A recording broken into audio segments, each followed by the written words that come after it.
We were having a boat built, so I was following people like yourselves, picked up on it and thought, well, I can have a go at making one. I put my hand to fiberglass, and then Lorraine put it on Facebook. We found ourselves at the Crick Boat Show. DPD driver turned up every day and taking boxes of toilets out of our house. We always said that it would be nice to actually have one of our toilets on a showboat at Crick, and last year we had at least 7.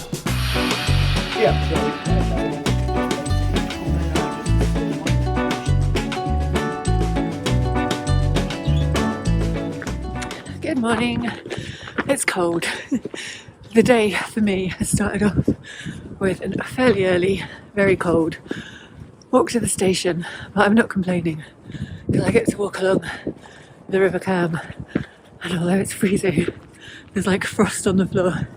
It's really beautiful, and we're off on an adventure. We rented a car for the day, which is something we don't do very often, but we need to make a trip to pick up a toilet. So yeah, we're going to see Lorraine and Nigel at COMPOOST to get one of their lovely toilets.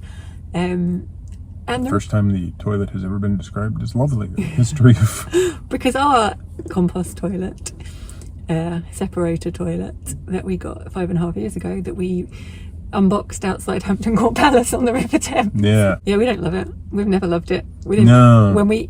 I don't know if you were watching our videos back then, but there was a long debate about what toilet to get, and that seemed like the best option, and it possibly was at the time. Not long after starting to use it, it was just like a learning curve of... Well, I think when we first, like before we even got it, we knew there were some like weird design decisions that weren't ideal, but there was nothing better. Not a week goes by when we don't swear at our toilet because of the bad designs. So it's just so many little mechanical... and on top of that, there's user error. Yes. Yeah, the euphemism we came up with, user error. Anyway, about 3 years ago, our toilet was at end of life. Well, that's an exaggeration. It functions, but we don't like it. Yeah. So there's so many complaints about this thing. Anyway, the funny thing was that we finally... we're getting to the point of trying to figure out what to do with the damn thing. We were looking at getting a replacement. We were thinking very much about, we need to do something about this, but it does function. We've just renovated the boat. It's the worst looking piece in the entire thing. Yeah. Not that we need our toilet to look like all that much, but it's definitely obvious that... We've got this lovely new bathroom with this horrible toilet. Yeah. So we were considering all sorts of different options for it and everything. And then when we were at Crick, we were approached by... the makers of the COMPOOST. In a quarter mile, you will arrive at your destination. You have reached your destination.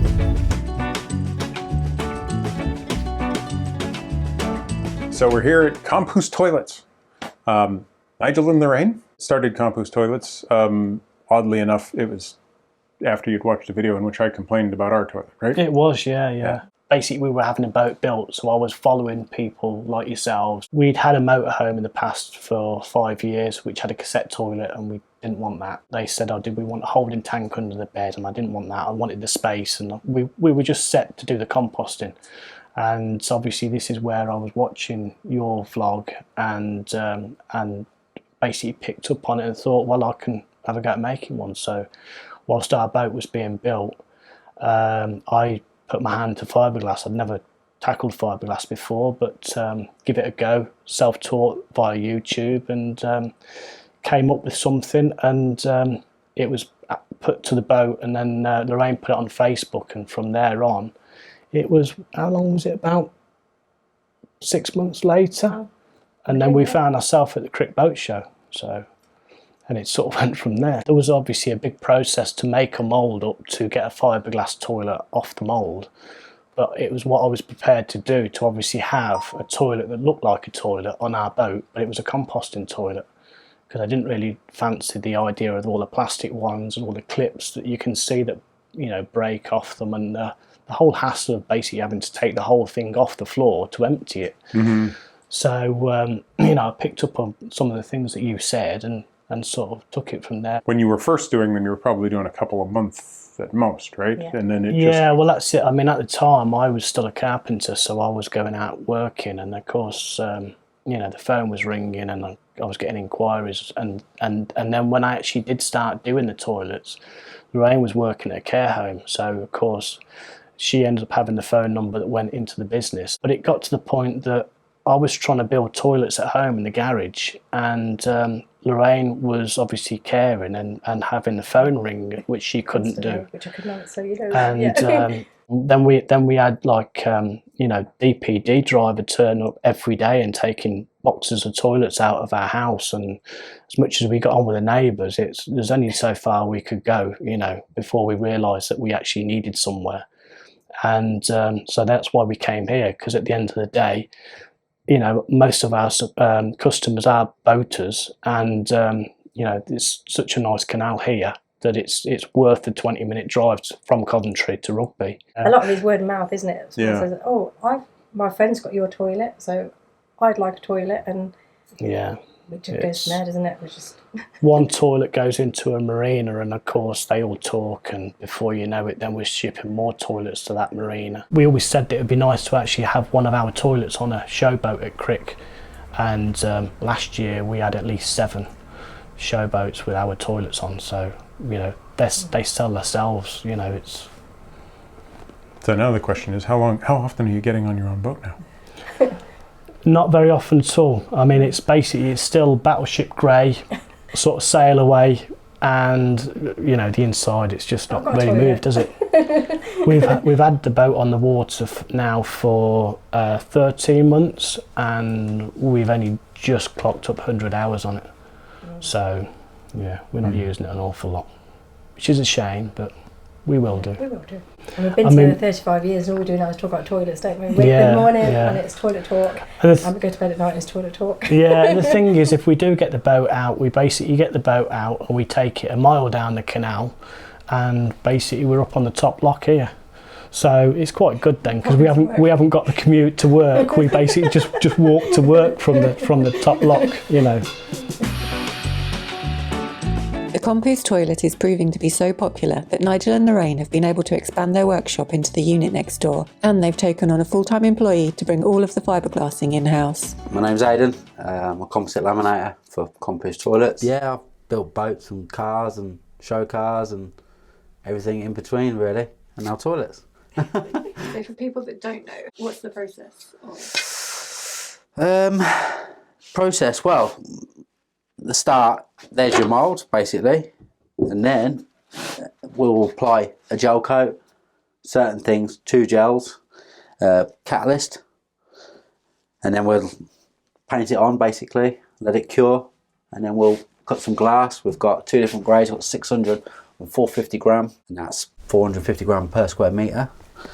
And we'd apply resin to it, and then we'd wet it out, put it onto the job and consolidate it with basic rollers. So the finished product is essentially a sandwich of the gel coat that represents the final surface. Yeah. Well, Gel coat finish. before it gets prepped and it'll be prepped and sanded and polished and everything before it actually goes on. Maybe even painted, right?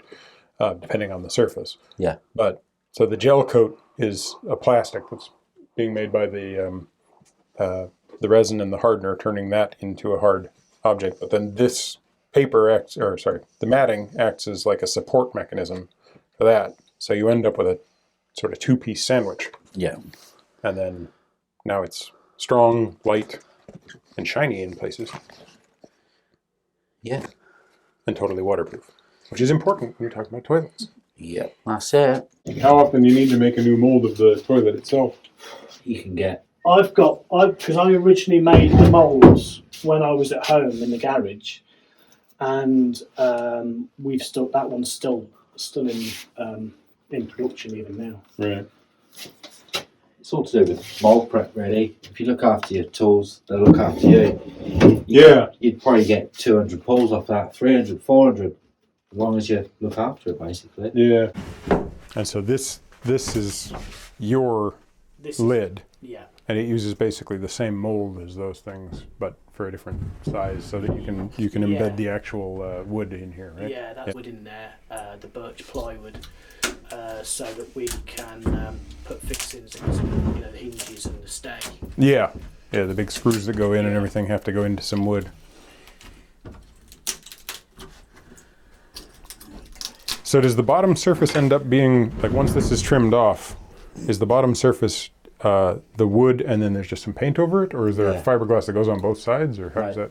No, it goes, when it goes through there, it goes into a spray area where we basically coats it with a textured coating. Right, okay.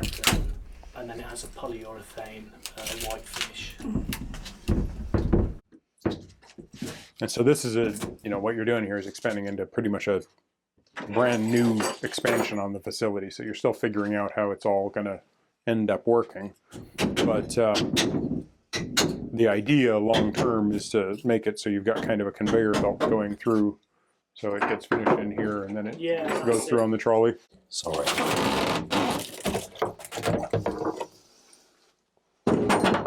There you go.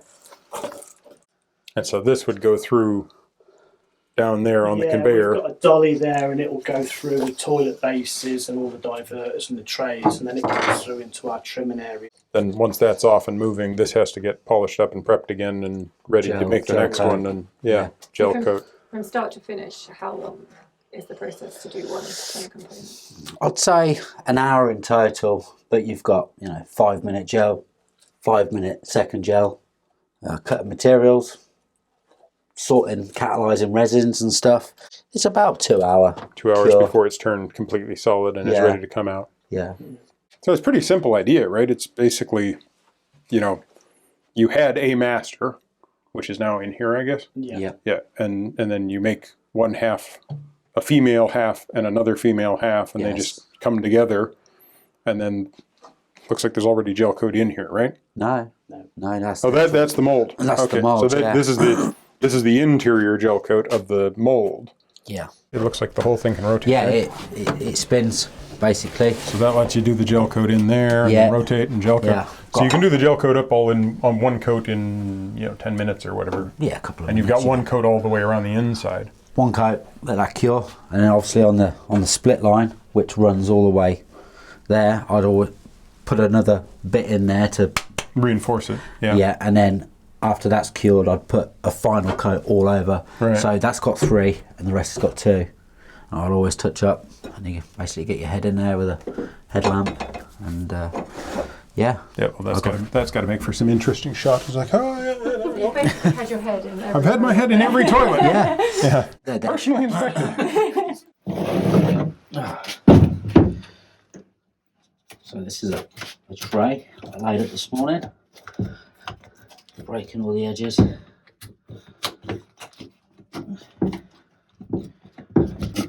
Now grab some wedges. You should hear it release, and there you go. And there's the opposite. Nigel gave us a full tour of the workshop. They're still in the process of getting everything exactly as they wanted after expanding into their new space. It was fascinating learning how our toilet was made, and it's so clear how much Nigel and Lorraine really care about producing the best possible product for their customers. Not everything will go through to polish, because some of the stuff will end up being polished in the other place, but the bases definitely will. Because when they come out of the when they come out of the mould, You've still got the seam line to you've got clean the up. seam line that needs to be cleaned up, and the top of them needs to be trimmed. Drop a jig over, and then basically you've just got like a sharp That goes around the jig, yeah. Just scores the fiberglass. Yeah. So grind it, get it back to as close to the line as you dare, and then sander. Just trim That it back. sander will just take it back. Yeah. Into the polishing room. And you've got another jig, you've got another little rotation Lazy Susan thing here too. Yeah. Because when it comes into here, it's mainly just the seams. And you've built out all this tooling yourself with the MDF and everything to... Yeah, because even when that's out there, then I've got the option to drop these panels in, so I've got beds for other bits to be polished if I need to. The thing is, when you come to do the polishing, you've got to have the light right, because when you can see a seam there, if you move the light, it's gone. Yeah, you don't see it anymore, no. So, at the moment in the build process, I'm just trying to figure out where we need everything to be. It will come through into this area where it will basically have all of the blocks and the rails all bonded into it. There's jigs to basically set all of them in place as well, so that they're all Positioned in exactly correctly the same and stuff. place. And then if you've got to do any spraying. And then the spraying we do here, and then it goes back onto there for the final. You know, the base goes grey and the diverters, they go white, but we use a polyurethane paint on them, nice hard wearing paint. And then you end up at the final product. And then it comes through to your toilet. Yeah. This is our actual unit, and it's going to go into our actual boat. I wanted to actually make it like a toilet. You don't need to be staring at a bottle to find out the bottle needs to be emptied. So we've obviously got the sensor in there, so the light comes on. So there's a light that will alert you when the bottle needs to be emptied. And then, you know, I didn't want a handle on the side that you had to basically, you know, sort of wind to stir the contents. So, you know, it was motorised and just press a button. Because that was my big complaint with the whole idea, really, of the one that we've got and all of the others, where there's the aerator, but it's essentially going through the bucket. So you know, our old one, you've got 2 points of rotation going through, which means you've got 2 locations where any liquid that can get through will get through. I mean, we've done a modification on this because the thing is with all composting toilets is you are supposed to separate, and if you can't do the separation, then you're just not going to get on with the composting toilet. You know? But to try and combat that, we have actually now got neoprene seals inside there. So, I mean, I could fill that bucket with water and it would hold water even though it's got a hole in the bottom. Yeah. But, you know, for how long that will stay as a watertight seal, I don't know. But it's, you know, you are supposed to separate. It shouldn't be getting so... Particularly moisture in it. This paddle, where it's effectively like... it captures most of the compost as well, whereas the type that you had, you've got 4 dead corners. And yeah, you've got the actual bucket that you empty rather than your whole toilet that you have to. Yeah. I mean, you know, to empty it, yes, you have to take the bottle out first, but then you just lift the bucket out and just empty it out and straight back in. You haven't got to, you know, you haven't got to take the fan off the toilet. You haven't got to start taking the toilet off the floor. It's, you know, the toilet just sits where it is, and then it just goes back down. The socket mates in with that bolt down there, and then it's ready to go again without the kind of you know, complete disassembly that we've had to deal with. What I would say is that if you can get the back part of the bucket past the centre socket and then let it go, you just push that back to the curvature of the fiberglass, and then as you turn it, it'll drop in and to the stop, and then it's ready to go. Right, and if you don't remember to put that, then when you actually do come to run it, it's going to want to spin round. Yeah, and so that's why there's the stopper there. The toilet has a light on its side to indicate when the liquids bottle is full and needs emptying. This means that Nigel could design the toilet unit to encapsulate the bottle, and so the bottle itself doesn't need to be visible in the bathroom. All of our toilets all have a leak alarm as well. So we've had customers that have basically turned the power off to their boat, and then when they've come back, they've not turned the power on, but they've carried on using the toilet while no blue light's going to light up on the side of the toilet when the toilet's got not got any power to it. So now we've got like a little alarm in there. It just runs on a couple of AAA batteries, and if the bottle does overflow, then it just goes into the actual bottle tray. So you've not done any damage. All you're going to do is start filling the tray up, but the sensor sits in the bottom of the tray as well. The light and the switch can go on either side, and then we've got 5 locations for the fan, which is one either side, and then there's one either side at the back or one right down at the bottom as well, which so the fan is actually in underneath the bucket tray, but with a small volume of air, it's still enough to basically circulate air through the toilet. And the thing is, it's not always visible. So if you've got your toilet in quite a tight confined space, You still need to be able to operate the switch, which you can do because obviously you can just feel for it. Yeah. But for the actual illumination of the light is where we would recommend. We've got one set up in here. Oh, is this the flying lead you were talking See about? the actual the fly lead. So basically, me putting my hand over the front of the sensor there through the fiberglass, it picks up where my hand is, and it lights the light up on the side of the toilet and on the fly lead. Right. Oh, and that's a switch there as well, so you can... The switch stays on the toilet. Okay. And that's just but a when light the up there. light comes on there, it will also come on there. Right. That's cool. I like the fact you've got this little showroom. Yes, with a very talkative little budgie in it. That's a nicer location. That's not. Now you're not having to show off. So this is the temporary mascot, or well, maybe permanent mascot. Okay, excellent.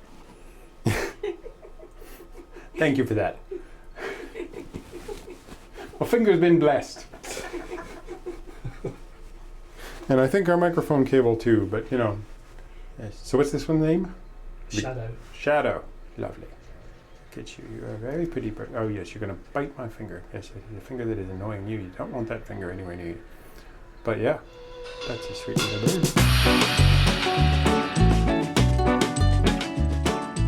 One of the questions we get asked is, why does the toilet stop working? There is a reset button on there. It's there to safeguard the motor from damage. So obviously once it starts getting overloaded, it will trip out and it will actually just completely cut the power to the toilet. So you basically just have to press the reset button and then everything should spring to life again. So it's a matter of emptying the bucket, replenishing it, and then press the reset button. You'll know when it wants to be emptied because you will actually hear it starting to slow down. Because you know that you're basically strangling that motor and you're trying to stop it. We fit it with a 4 amp breaker. We found that that's enough to think that's it. That's, you know, it's going to cut out, because we did originally try it with a 5 amp breaker, but then it would just keep going and going and going, and it's obviously not doing the motor much good. So we set it at 4 amps and it seems to be fine. And so if the light comes on and just stays on even after you've emptied the liquids, you've probably got a scaling issue? Yeah. Well, what we do is put Sterodent tablets, denture tablets into the bottle, fill it with water and leave it overnight to descale it. We did have a customer say that he put some gravel into the bottle and just agitated the bottle just to get the scale away, but that's the reason for the light coming on. Can I put toilet paper inside the bucket? You can put toilet paper in there, but as you tend to push the button, it hovers on top. It's not got any weight to it at all. So we have used the moist tissue wipes, and they tend to like blend in a bit more. But now we just put it into a bin and dispose of it another way, so you've got nothing unsightly to see in the bucket. We just find that's the best way, because the thing is, when people are using toilet paper, some people will use quite a lot of toilet paper. So basically they've filled the whole top of the toilet with paper, and you press that button and it's only going to stir the compost or the medium that's underneath it, and it's not going to do anything to the paper. Right. Yes, you can get rid of it by misting it down with a misting bottle, which we would use to keep the urine bowl clean, but you're adding more liquid to it, which is not what you want to be doing. Oh, the light on the side of the toilet not being visible, you don't? Yeah, use the do that. fly lead if it's not going to be that visible, because a lot of people will say, well, I think it'll be all right, it'll reflect off the shower screen, but if you're unsure, just have a fly lead. I mean, we haven't actually got around to doing ours ourselves, because obviously our boat is still nowhere near where we want it to be. But the whole idea of the fly lead was that we're going to send the lead up and we're going to have undergunnel lighting in the bathroom, so when the bottle needs to be emptied, our gunnels will sort of illuminate red. I was thinking about wiring it up to a Raspberry Pi and having it yell at me or something. Yeah. The bottle is overfilling. You know, like just... Guests aren't going to suddenly come and tell you that the lights sort of suddenly come on the side of your toilet, whereas if all of a sudden your bathroom's changed colour or something's screaming at them, they're going to come and say, what's going on? You know, because it's the guest that's going to overflow your toilet, not yourselves. Yes. Yeah.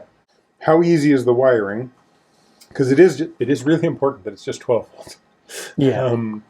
There are more boats coming online with 24 volt and 48 volt systems or anything. Can you? Yeah, we've got a 24 volt converter, so if somebody has got a 24 volt boat, our toilet will still stay 12 volt, but we put a converter in Just there. a buck converter sort of thing? Basically they're putting 24 volts in, and then it just drops it down to 12. Right. Yeah. But whatever you do, don't plug it into 240 volt. No, we did have a customer that connected it to 240 volt, and they actually gave us the box back to show us the damage, and it's quite horrendous. Yeah, I'd imagine some melting and yeah. But it's just going to be like bare metal lead coming out, or there's a blind grommet in the back of the toilet. Okay. So you can just pop a screwdriver through, or even just the cable will just pierce its way through there. Okay. And then inside there's two connections. There's 12 volt positive and 12 volt negative, and just connect it to them, and that's all you need to do.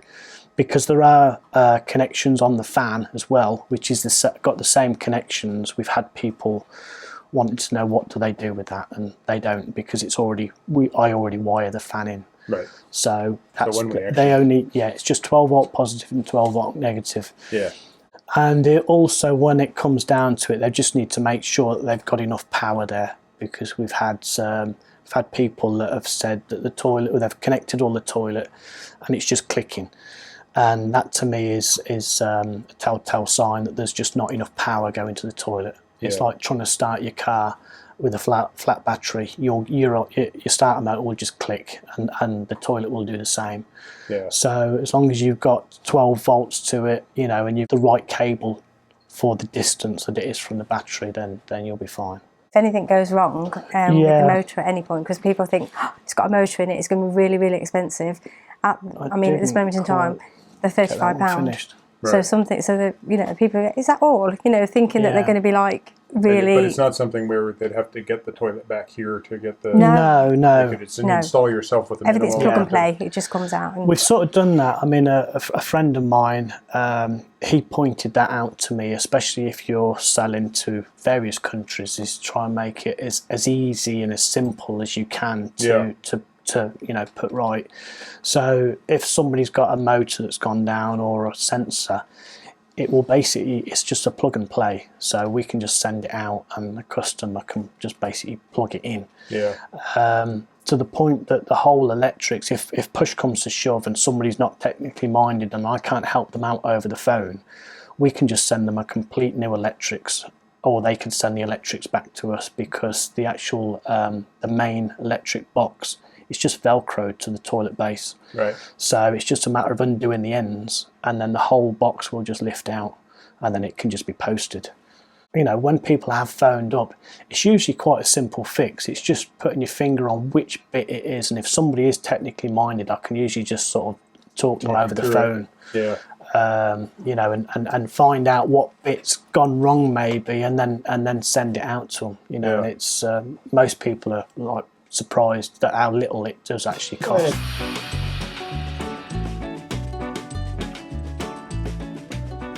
I had a lady phone up the other day, and she was really, really, really happy with the toilet. It was just such a lovely story. She just said, "Oh, your toilet saved my husband's life." She said, "I've been a nurse for many, many years," and she took out the bottle to empty it, looked at it in the sunlight as she put it down, and noticed that it got a little bit of blood at the bottom of it, and then she knew there was a problem. Mm-hmm. And she went to the hospital with him, and he turned out he had bladder cancer. And luckily they caught it as stage 1, and he's all okay now. He's had the operation, and it's all worked out really well. Yeah, and it's really just something that you couldn't have happen.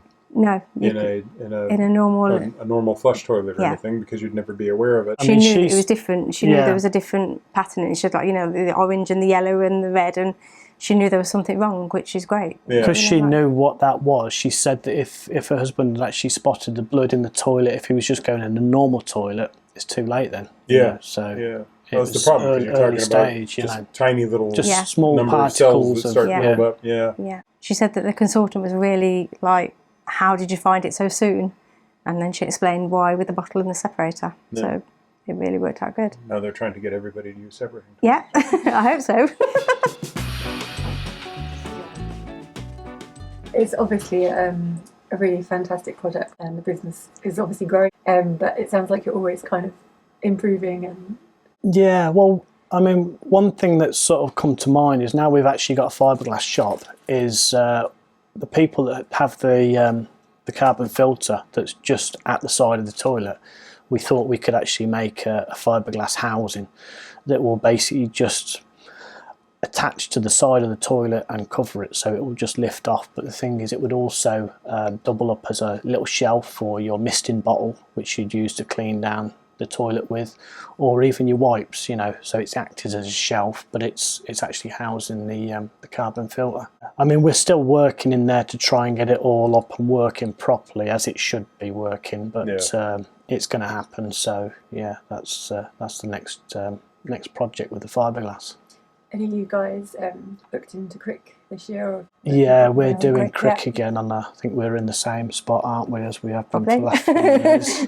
But no, it's a nice atmosphere there. We get to see the boat builders and people that it's just nice to have customers come along, and because the thing is, I'll have conversation with people, Lorraine will have conversations with the people, and then you know, you'll get the feedback, but it's all through an email. So of course, when there's somebody there in the queue you think is going to want to buy a toilet, you actually find that it's an existing customer that's just wanting to come and just say how, you know, how pleased they are with it. And it's nice when they do come along, because basically everybody's questions then get answered by one of our old customers, so we can just have a sit back and have a swig of water, can't we? Don't need to talk about that damn modesty cover again.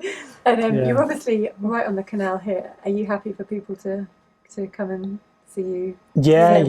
Anytime, yeah, we love it. Summer months we get quite a bit of passing trade, and even customers, like I say, they'll just come and just show their face, and you know, they just like to come and say who they are, and it's just nice to put a face to it. And we love people coming to see the product, because if you buy something online, you don't actually get to see the quality of it, and whereas people can come in, touch it, feel it, and you see the have a effort good look. that goes into it, because you don't really get the idea from looking at, you know, the finished product. I mean, it's a very nice finished product, but you don't really think about the number of pieces that are involved, and the amount of time, and the requirement to make that rig, to make it so you can rotate it. And I just think it's such a lovely story of, like, you know where your product's coming from. It's from someone who was building their own boat that's solved a problem, that is a boater as well, and now I'm solving everybody's problems even now, and my boat's just stuck in the marina and not being done. Well, that's the problem. We got to get you back to the point where you can actually, you know, get out and enjoy use it. the boat. Yeah. Well, thank you very much, and thank you for our toilets. I can't wait for Michael to install it.